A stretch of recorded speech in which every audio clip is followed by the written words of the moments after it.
4,000 years ago, Stone Age Britons raised this mysterious monument, Stonehenge. Nobody knows how they did it, how they moved and stood these massive stones. It's a scientific mystery. This man swears he's cracked. He's building his own Stonehenge in his Flint, Michigan backyard to prove it. Wally Wallington's not a scientist, but he knows a thing or two about moving rocks. That's a 300-pound block. This is a 1,600-pound block. Not too difficult. He's a retired construction worker whose passion is moving heavy items. His feats always draw a crowd, mostly family. I thought he was crazy. Who cares about moving blocks around? But then when you look at the magnitude of the weights that he's moving around, it is really impressive, and he's not using any equipment or anything.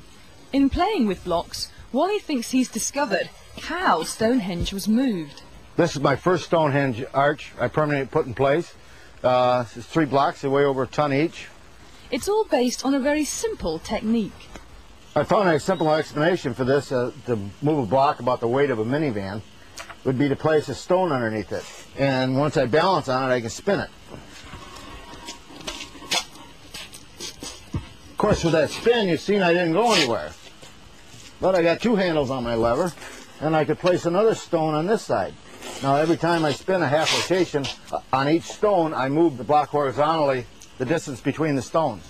With my own output, I could move a 1-ton block 300 feet per hour. Using this technique, he's moved everything from 1-ton blocks to buildings. He moved up to a pole barn at one point, a 30 by 40 pole barn that he moved 300 feet for me, and it was more or less, you know, what else can we move? And he looked at me and says, hey, can we move your barn? And I said, sure, let's, you know. Next thing you know, it was 300 feet in the other direction onto another piece of property. It can move barns, and Wally's betting it moves Stonehenge's 25-ton rocks. But raising these giants is a whole different puzzle. This is 19,200 pounds. Yeah, it's 128 cubic feet of concrete. Today, Wally hopes to solve it.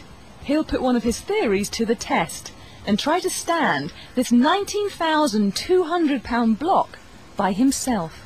I've tried to do this without any mechanical machinery at all. I've used mostly sticks and stones for my equipment. No pulleys, no hoist, no metal levers. Just try to use gravity, too, I believe is my favorite tool. Whoop. The first goal is getting this block 3 feet off the ground.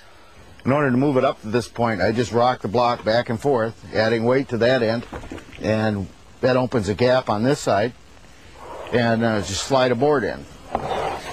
Then I add the weight to that end, there she goes, and slide a board in on this end. This shoring box acts like a jack, slowly raising the block. It's 3 feet off the ground, but tomorrow is the big experiment, standing it up. The grandkids have taken the day off school, and the cameras are rolling. Hey, you guys watch Papa. He's going to do something wild. They're here to watch Grandad lift a block the weight of 2 bulldozers. It's ready. Yes, it is. Here's how it's supposed to work. The first thing I'm going to do here is release this temporary shoring I have set, and come over here, release some of my counterweights, and that's going to put the entire weight of the block on this rope. So then I'm going to release the rope, come back in, and the rope's going to be my brake. I'm going to guide it into the pit. The easiest way I can explain this is this is just a big teeter-totter, and I got the big kid on that end, and he's going to go down, this end's going up.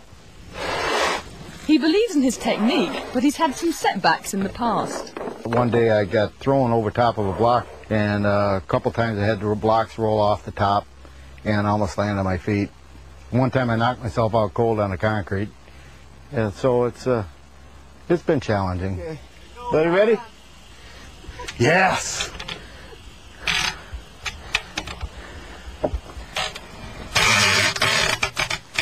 All right. Now just start spraying the sand. The sand will wash out and the block will start coming down. Once the sand is washed from the pit, The block's own weight slowly stands it up. Okay, finally, she's between the lines, guys. Looks good. He did it. Thank you, guys. Raised a massive block using a technique so simple that Wally believes it must have been used to raise Stonehenge. If they were to use this technique to raise the stones at Stonehenge, I believe they could have got it done with a lot smaller crew than anybody has imagined before. It won't be long before this backyard is a little more crowded. This is my first block in the circle. I plan to have 8 of them standing on end like that, all up 11 feet in height. The next one may be a little heavier. We're going to keep going a little further with it. Until then, the only mystery that remains is this stone circle's name. Wally's Wonder Circle. How about the Wallington Circle? What's that? Stonehenge Reloaded. There you go. Stonehenge Reloaded. There you go. That's not bad.